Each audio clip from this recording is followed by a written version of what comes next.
అట్లాగే నిన్న BRS working president KTR birthday celebrations Telangana భవన్లో తోసుకుంటూ మరి చేసారు. ఆ లైవ్ చూసామంటే కేటీఆర్ని తోసేస్తారు పాపం. మరి ఎప్పుడు కలవనోడు ఒక్కసారిగా తెలంగాణ భవన్లో దొరికితే ఆ చీమలకు బెల్లం దొరికినట్టు కదా.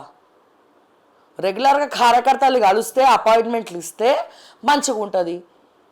ఎప్పుడు అమావాస్యకో పున్నమికో ఒక్కసారి తెలంగాణ భవన్కి వచ్చి ఇట్లా కేక్ కట్ చేస్తే బర్త్డే రోజు అందరు ఆహ్వానితులే అని పెడితే ఇక అందరు తుఫాన్ వచ్చినట్టే వస్తారు. ఇక మొత్తం తోసుకుంటా నేను భయపడ్డా ఆ లైవ్ చూసి. మా కేటీఆర్ సార్ని ఎక్కడ పడేస్తారా కింద బర్త్డే రోజు అని చెప్పి తోసుకుంటా ఎందుకంత జన ప్రవాహం. ఎస్ కేటీఆర్ ఫాలోవర్స్ ఉన్నారు కథం, కానీ కలవాలి కదా కేటీఆర్, వాళ్ళని కలవాలి కదా. రోజుకి ఇంతమందికి పెట్టుకొని విజిటింగ్ కవర్స్ పెట్టుకొని కలవాలి కదా. ఎవరిని కలుస్తుండు, ఎవరికి అపాయింట్మెంట్లు ఇస్తుండు? ఎక్కడ దొంగల్ అక్కడనే గప్చుప్. బీఆర్ఎస్ గ్రాఫ్ పెరుగుతుండా, మళ్ళీ కేటీఆరే బీఆర్ఎస్ని తీసుకపోయి ఆ మూసి నదిలో ఎత్తేస్తుండు. వర్కింగ్ ప్రెసిడెంట్ వర్కింగ్ చక్కగా చేస్తలేడు, చేస్తుండా? వర్కింగ్ ప్రెసిడెంటు ప్రధాన ప్రతిపక్ష పాత్ర పోషించే వర్కింగ్ ప్రెసిడెంటు వర్క్ సరిగ్గా చేస్తలేడు కదా. ఏం వర్క్ చేస్తున్నాడు, ఏం ప్రశ్నిస్తున్నాడు కేటీఆర్ సార్? ఏం ప్రశ్నించట్లే. ఆయన ఏమైనా ప్రశ్నిస్తాడేమో అని మేము కూడా ఎదురు చూస్తున్నాం. గవర్నమెంట్కి ఎదురుపోతాడేమో అని చూస్తున్నాం, కానీ ఆయన బెదిరిపోతున్నాడు. బెదిరిపోయి ఏమొస్తున్నాయి, నోట్లకెళ్ళి బూతులు వస్తున్నాయి. మేకపోతూ గాంభీర్యం ప్రదర్శిస్తున్నాడు. 6 గ్యారెంటీలు కానీ, అవుట్సోర్సింగ్ కానీ, ఆర్టీసీ కానీ, లేకపోతే సంక్షేమ పథకాలు కానీ, తులం బంగారం కానీ, కబ్జాలు కానీ, సెటిల్మెంట్లు కానీ, రేవంత్ రెడ్డి అన్నదమ్ముల గురించి కానీ, ఫహీం ఖురేషీ గురించి కానీ ఏం లేదు. లిక్కర్ స్కామ్ కానీ, తిన్నామా పండుకున్నామా తెల్లారిందా, మేము మాట్లాడితే మళ్ళీ ఇంకో కేసు పెడతాడు రేవంత్ అన్నట్టు అయిపోయింది. కొత్త క్యాడర్ని కానీ, కొత్త మండల అధ్యక్షులు కానీ, కొత్త బీఆర్ఎస్ జిల్లా అధ్యక్షులు కానీ తీసుకోవడం లేదు, ఏం లేదు. మరి ఏం వర్కింగ్ ప్రెసిడెంట్ అండి, ఏం వర్క్ చేస్తున్నట్టు అండి? అందుకే బీఆర్ఎస్ గ్రాఫ్ కూడా పడిపోయింది.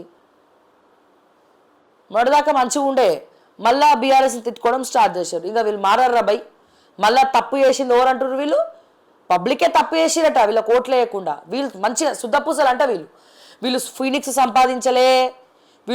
సంపాదించలే, వీళ్ళు బినామీ ఆస్తులు సంపాదించలే, బూర్జ్ ఖలీఫాల ఫ్లాట్లు సంపాదించలే, ఎక్కడ ఏం సంపాదించలే, జన్వాడ ఫామ్ హౌస్ సంపాదించలే, డ్రగ్స్ బిజినెస్ చేయలే, రాజపాకాల కిడ్నీ ఇప్పిస్తా అని చెప్పి 2 కోట్లు తీసుకొని ఎగ్గొట్టలే, ఎమ్మెల్సీ పదవి ఇప్పిస్తా అని 2 కోట్లు తీసుకొని ఎగ్గొట్టలే. వీళ్ళు ఏం చేయలే, వీళ్ళు శుద్ధపూసలు. వీళ్ళు ఏమంటాడు, ఎవరెవరైతే పోలీస్ యూనిఫామ్ వేసుకున్నారో వాళ్ళందరి పని చెప్తాడట కేటీఆర్. మరి మీరున్నప్పుడు కూడా గిదే వేసారు కదా కేటీఆర్ సాబ్. మీరున్నప్పుడు సిఐలను, ఎస్ఐలను, కానిస్టేబుల్లను, ఏసీపీలను, డీసీపీలను మీ చొప్పు చేతల పెట్టుకోలేదా? సామాన్యులను బలి చేయలేదా? గంజాయి అమ్మకపోయినా జేబులో గంజాయి పొట్లాలు వేసి మరి కేసులు పెట్టిన పాపాన పోలేదు. ఆ నిజామాబాద్లా, వనపర్తిలా తోడొడిచేట్టు కొట్టలే ఒక కార్యకర్తను తీసుకపోయి తోడొల్చేలాగా వనపర్తిలా. మీరు శుద్ధపూసలా మీరు మాట్లాడుతున్నారు? వీళ్ళనేం పోగొడతలేం, కాంగ్రెస్ వాళ్ళు ఇంకా దౌర్భాగ్యంగా చేస్తున్నారు. కానీ మీరేం చేసిరు? పోలీసులను అడ్డు పెట్టుకొని మిస్టర్ కేటీఆర్ మీరేం చేసినారు? మీరేమైనా పిప్పర్మెంట్లు నమ్మినరా? ఎవరికైనా అపాయింట్మెంట్లు ఇచ్చిండ్రా? ఎవరికైనా ఏమైనా చేసిండ్రా? ఎవరికి ఏం చేయలే. మీ వల్ల కిడ్నీ పేషెంట్స్ చచ్చిపోయాయి. ఆ కర్మ మిమ్మల్ని వదిలిపెట్టాలి. మీరు జీవితాంతం ముఖ్యమంత్రి కాకుండా అట్లనే ఉంటారేమో మరి బహుశా. దాన్ని ప్రక్షాళన చేసుకోండి, పశ్చాత్తాపడండి అంటే పడరు. దైవబలం కూడా లేదు. కేటీఆర్ ఒక దేవుడికి ముఖంగా ఒక పూజ్యంగా ఎప్పుడు చూడలే. అరే ఈ కేసీఆర్ యాదాద్రి కడితే ఇప్పటి వరకు కేసీఆర్ కొడుకు కేటీఆర్ ఇప్పటి వరకు యాదగిరి గుట్టకు పోలే.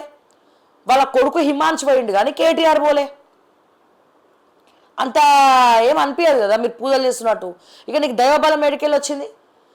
పోనీ అట్లీస్ట్ పాపాలు చేసినప్పుడు ఆ పుణ్యం కోసము ప్రయత్నిస్తాం. పాపాలు చేసినాం కానీ గుడికి పోము. ఎట్లా ప్లస్ అవుతుంది? ఎట్లా ప్లస్ కాదు. మీలా మార్పు రానంతకాలం బీఆర్ఎస్ ముందరికి పోదు. ఎక్కడైనా ఆడబిడ్డ వివక్షనే, ఎక్కడైనా ఆడోళ్ళు పైకి వస్తే చూడలేరు. జగన్ షర్మిలను పక్కన పెట్టిండు. ఏమైంది జగన్ పరిస్థితి? అట్లనే ఇప్పుడు కేటీఆర్ కవితను పక్కన పెట్టిండు. మీకు ఏమైనా ఉంటే ఇంట్లో చూసుకోవాలి పంచాయతీలు, బయట మాత్రం మంచిగా ఉండాలి. ఎందుకని ఇప్పుడు నువ్వెట్లా స్కాములు చేసినావో నీ చెల్లె కూడా గట్లనే స్కాములు చేసింది. నువ్వెట్లా శుద్ధపూసవైనో మీ చెల్లెలు ఎట్లా శుద్ధపూసైంది. ఆమె ఎందుకు పనికిరాదు? ఇన్ని స్కాములు చేసిన కేటీఆర్ మంచోడైనప్పుడు లిక్కర్ స్కామ్ ఒక్కటి చేసిన కవిత చెడ్డదైంది. ఎందుకంటే ఆమె మహిళ, అందుకే వివక్ష, అందుకని పదవులు ఇవ్వద్దు, అందుకని వెనకాలకెళ్ళి గోతులు తవ్వాలి. ఇదే కదా ఇప్పుడు జరిగేది. అమ్మాయి అంటే చాలు. అంటే నీ సొంత, నేను అడుగుతున్న కేటీఆర్ గారు, వర్కింగ్ ప్రెసిడెంట్ కదా మీరు బీఆర్ఎస్కి, అంటే నీ సొంత చెల్లెకే దిక్కు లేకపోతే ఇక మిగతా మహిళల పరిస్థితి ఏంది? బీఆర్ఎస్ పార్టీలా మహిళలకి పెద్దపీట ఎక్కడ వేసినట్టు? చిన్నపీట వేసినట్టు, పెద్దపీట ఎక్కడ వేసినట్టు? అంటే నీ సొంత చెల్లెలకే గౌరవం లేదాడా, ఇక మిగతా వాళ్ళకి ఎట్లా గౌరవం ఉన్నదని అడుగుతున్నా. నేను ఒక మహిళగా అడుగుతున్నా, ఒక తెలంగాణ బిడ్డగా అడుగుతున్నా, ఎట్లా ఉన్నట్టు? దయచేసి కేటీఆర్ గారు మరి మీకు మీరు ఆత్మ పరిశీలన చేసుకోవాలి. మీరు సక్కనైన వాళ్ళు కాదు, ఆ కాంగ్రెస్ వాళ్ళు అసలే సక్కనైన వాళ్ళు కాదు, బీజేపీ అసలే సక్కనైన వాళ్ళు కాదు. తెలంగాణను మీ పాలిటిక్స్ నుంచే భగవంతుడే కాపాడాలని అయితే మనస్ఫూర్తిగా కోరుకుంటున్నాను. సో దయచేసి ఇక్కడైనా మారండి, ప్రజా సమస్యల్ని తీసుకోండి, ప్రజా సమస్యలను అడ్రస్ చేయండి, మాట్లాడండి, నిరుద్యోగుల సమస్యలు మాట్లాడండి, గమ్మున ఊసోకండి అని తెలియజేస్తూ, ప్రజా సమస్యలు ఏమున్నా సరే స్క్రీన్ పైన ఉన్న మా ఆఫీస్ నెంబర్కి కాల్ చేయండి. అండ్ అలాగే లైక్ చేయండి, షేర్ చేయండి, ఛానల్ని సబ్స్క్రైబ్ చేయండి. మరిన్ని అప్డేట్స్ కోసం చూస్తూనే ఉండండి ఓకే టీవీ. అంటిల్ దెన్ నేను మిస్ శ్రావ్య. జై తెలంగాణ, జై హింద్.